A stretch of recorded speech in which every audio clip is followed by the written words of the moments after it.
Assalamualaikum warahmatullahi wabarakatuh. Di sini saya akan menjelaskan tentang hadis menurut Imam Asyim melalui riwayat Hafiz.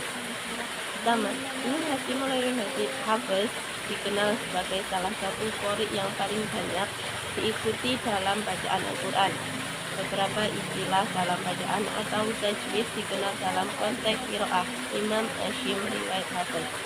Berikut adalah penjelasan singkat mengenai istilah-istilah tersebut. Yang pertama, sakta. Sakta adalah berhenti sejenak tanpa mengambil nafas yang terjadi di tengah-tengah atau di akhir ayat tertentu. Dalam riwayat Hafiz dari Imam Asyim terdapat empat tempat bacaan untuk sakta. Yang pertama, terdapat di surat Al-Kahfi.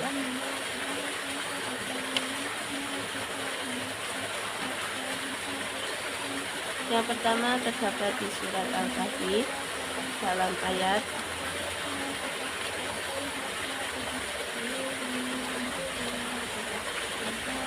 Bismillahirrahmanirrahim. Alhamdulillahilladzi anzala ala abdihil kitaba wa lam yaj'al lahu 'iwaja. قيما لينذر بأسا شديدا من لدنه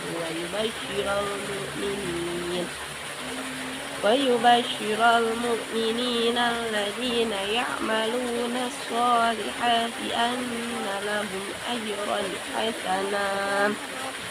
Dalam terdapat di surat Al-Kahfi, ayatnya adalah dalam kata aywaja harus berhenti dua ketukan.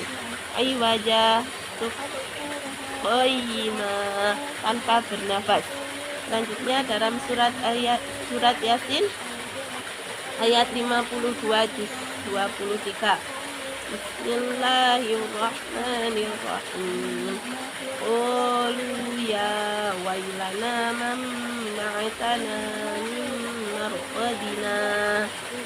Hadza ma wa'ada ar-rahman wa sadaqal mursalin.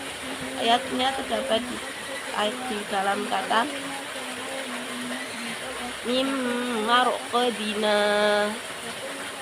Hadza. Selanjutnya surat Al-Qiyamah terdapat dalam kata waqila man raq. Yang keempat dalam surat Al-Mutaffifin terdapat dalam surat Al-Mutaffifin ayat 14 juz 30 yang bunyi ayatnya kalla bal qana ala qulubihim ma kanu yaktubun. Kata faktahnya adalah kalla bal qana. Jangan lupa kalau sakta itu berhenti sejenak tanpa bernafas. Itu dalam Al-Quran terdapat 4 ayat atau 4 tempat. Selanjutnya imalah. Imalah adalah cara membaca dengan memiringkan bunyi antara fathah dan kasroh atau antara bunyi a dan e. Imalah pengertian lainnya juga dapat dengan mencondongkan alif mendekati kepada ya. Dalam Al-Quran hanya ada satu, yaitu terdapat dalam surat Al-Hud ayat 41 juz 12. Bismillahirrahmanirrahim. Aqala arkabu fiha bismillahi majriha wa mursaha. Inna rabbi laghafurur rahim. Ayat imalahnya adalah majreha. Majreha itu tulisannya majroha, rohnya harus dibaca imalah. Imalah adalah mencondongkan alif mendekati kepada ya. Maka di sini harus dibaca majreha. Baik, selanjutnya adalah nakal. Nakal adalah perpindahan harokat dari satu huruf ke huruf lainnya. Ini biasanya terkait dengan bacaan waris, bukan riwayat Hafiz. Selanjutnya ibdal. Ibdal adalah perubahan satu huruf menjadi huruf lain. Contohnya adalah mengganti huruf hamzah dengan huruf lain dalam kondisi tertentu. Seperti hamzah dengan huruf mat a menjadi a. Contohnya al-ana dibaca al-ana. Al-ana dibacanya al-ana.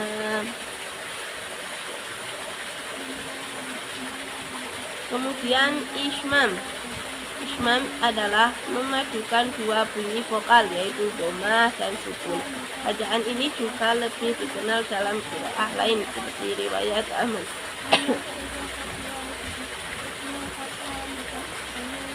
Ismam contohnya atau bisa juga dimengerti dengan mencampurkan dhammah pada sukun dengan memoncongkan bibir. Dalam Al-Quran hanya ada satu, yaitu la ta'manna. Bisa kalau ismam dibaca seperti itu. Kemudian tasil adalah memadukan bacaan huruf hamzah dengan membaca seperti hamzah ringan atau hamzah lemah. Dalamnya kalau ismam mencampurkan dhammah pada sukun dengan mencontohkan bibir.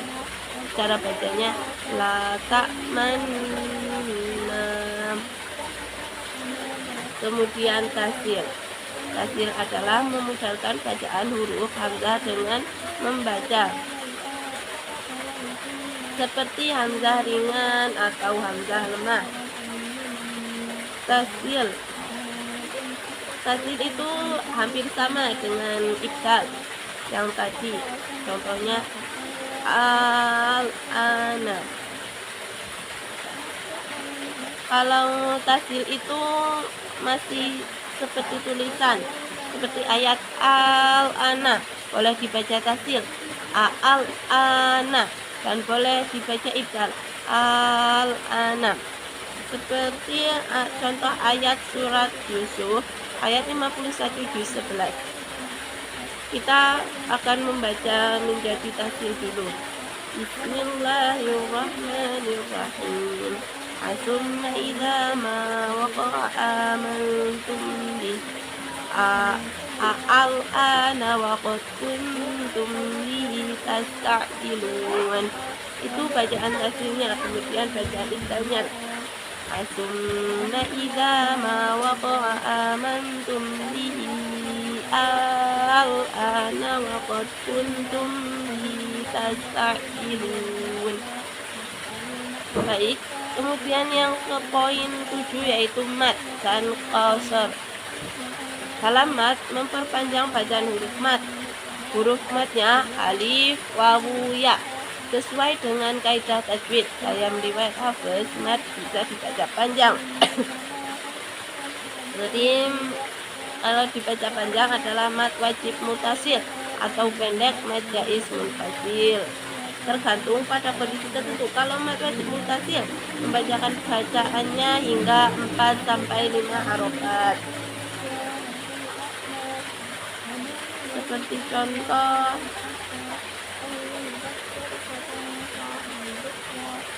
Qulu ya abana. Panjangnya itu sampai 4 sampai 5 harokat.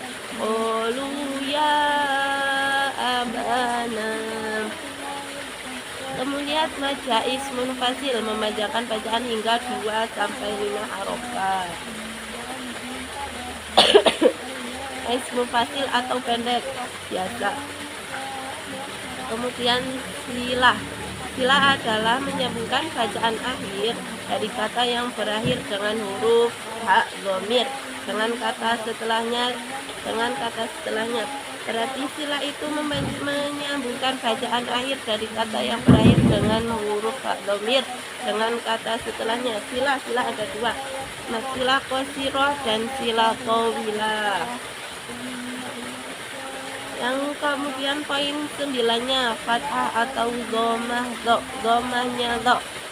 Dalam membaca huruf dha, penting untuk membedakan antara fathah dan dhammah. Dalam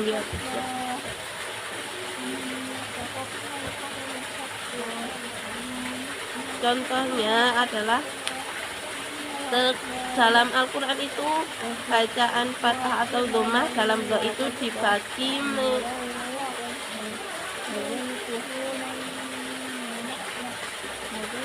dalam fathah atau dhammah itu dalam Al-Quran ada contohnya, terdapat dalam surat Ar-Rum ayat 54 juz 21.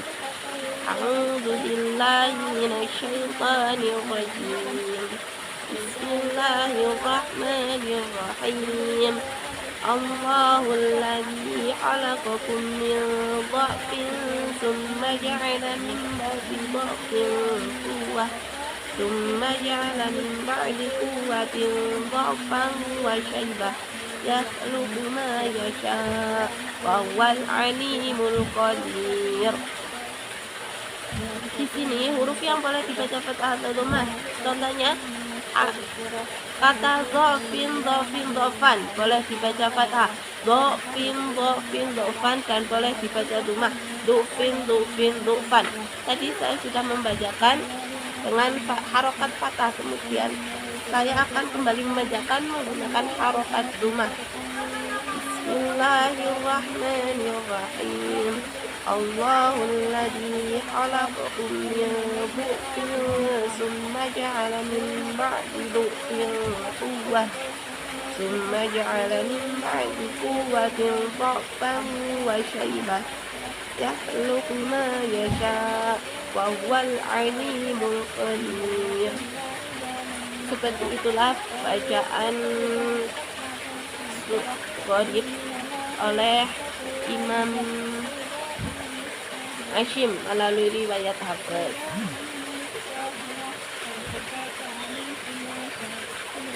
Dan kita sangat penting untuk memahami bacaan-bacaan Gharib itu, karena kita akan membaca ayat Allah yang setiap hari kita baca.